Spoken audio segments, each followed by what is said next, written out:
22nd, our constituent adopted the national flag. That's why we are celebrating National Flag Day on July 22nd. And one more thing, what we should not do, which means we should not leave the national flag on the ground, and we should not damage the national flag. Okay, that and all, we are giving the respect to the national flag. And we should not damage it, we should not tear it, we should not stamp on that, and we should keep it close to our.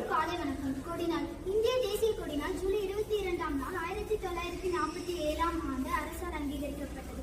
பின்னணி வெங்கையா அவர்கள் தேசிய கொடியை வடிவமைத்தார்.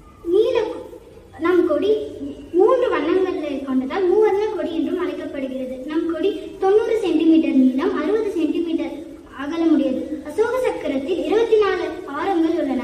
காவி நிறம் தியாகத்தை குறிக்கும், வெண்மை நிறம் உண்மையை குறிக்கும், பச்சை நிறம் பசுமையை குறிக்கும், அசோக சக்கரம் தர்மத்தை குறிக்கும். தேசிய கொடிக்கு வீர மரியாதை செலுத்துவோம். நம் தேசிய கொடி எங்கு பார்த்தாலும் அதை பாதுகாக்க வேண்டும். கொடியை அவமதிக்க கூடாது. வாழ்க பாரதம், வாழ்க வையகம். Every year, India celebrates the National Flag Day on July 22 as it was on this day. That the tricolor was adopted in its present form in 1947. Ontario War. In 1921, Venkaiah proposed a basic design of the flag. Several changes were made to the design till 1931. It was a tricolor with saffron, white and green with the Ashoka Chakra at the center. The national flag was adopted on 22nd July 1947. It was just before India got independence from British rule.